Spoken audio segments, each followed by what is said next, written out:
नमस्कार। आज हम सुनेंगे कहानी पर निंदा के दुष्परिणाम।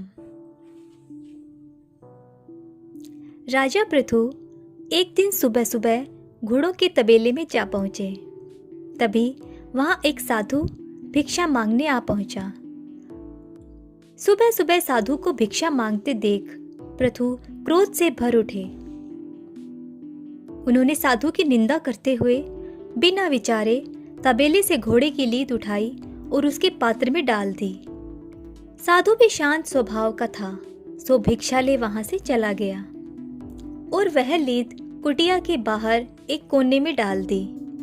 कुछ समय उपरांत राजा पृथु शिकार के लिए गए। पृथु ने जब जंगल में देखा कि एक कुटिया के बाहर घोड़े की लीद का बड़ा सा ढेर लगा हुआ है, उन्होंने देखा कि यहाँ न तो कोई तबेला है और न ही दूर दूर तक कोई घोड़े दिखाई दे रहे हैं। वह आश्चर्यचकित हो कुटिया में गए और साधु से बोले, महाराज, आप हमें एक बात बताइए, यहाँ कोई घोड़ा भी नहीं, न ही तबेला है, तो ये इतनी सारी घोड़े की लीद कहाँ से आई? साधु ने कहा, राजन, यह लीद मुझे एक राजा ने भिक्षा में दी है। अब समय आने पर यह लीद उसी को खानी पड़ेगी। यह सुन राजा पृथु को पूरी घटना याद आ गई। वे साधु के पैरों में गिर क्षमा मांगने लगा। उन्होंने साधु से प्रश्न किया, हमने तो थोड़ी सी लीद दी थी, पर यह तो बहुत अधिक हो गई है।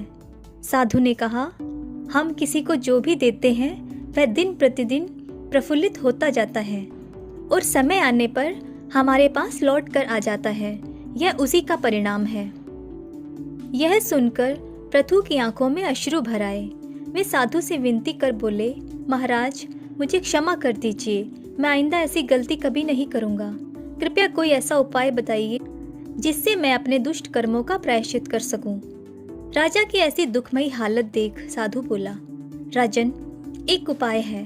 आपको कोई ऐसा कार्य करना है जो देखने में तो गलत हो पर वास्तव में गलत न हो। जब लोग आपको गलत देखेंगे तो आपकी निंदा करेंगे।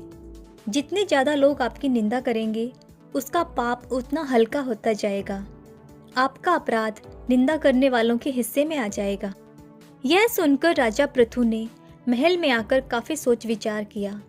अगले दिन सुबह से शराब की बोतल लेकर चौराहे पर बैठ गए। सुबह सुबह राजा को इस हाल में देखकर सब लोग आपस में राजा की निंदा करने लगे कि कैसा राजा है, कितना निंदनीय कृत्य कर रहा है, क्या यह शोभनीय है, आदि आदि। निंदा की परवाह किए बिना राजा पूरे दिन शराबियों की तरह अभिनय करते रहे। इस पूरे कृत्य के पश्चात जब राजा पृथु पुनः साधु के पास पहुंचे तो लीद के ढेर के स्थान पर एक मुट्ठी लीद देखकर आश्चर्य से बोले, महाराज, यह कैसे हुआ?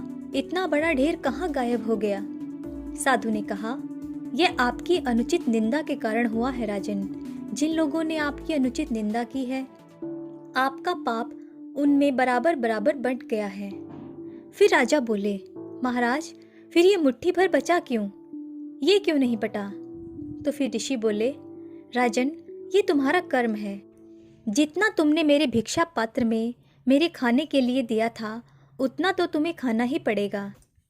कोई कितना भी उपाय दान पुण्य कर ले, उसका कर्म दोष मिट तो जाएगा पर उसका मूल नष्ट नहीं होगा। उतना तो भरना ही पड़ेगा। जब हम किसी की बेवजह निंदा करते हैं तो हमें उसके पाप का बोझ भी उठाना पड़ता है तथा हमें अपने किए गए कर्मों का फल तो भुगतना ही पड़ता है। अब चाहे हंसकर भुगते या रोकर, हम जैसा देंगे वैसा ही लौटकर वापस आएगा। दूसरों की निंदा करिए और अपना घड़ा भरिए। कहानी अच्छी लगी हो तो लाइक करिए और चैनल को सब्सक्राइब कर लीजिए। धन्यवाद।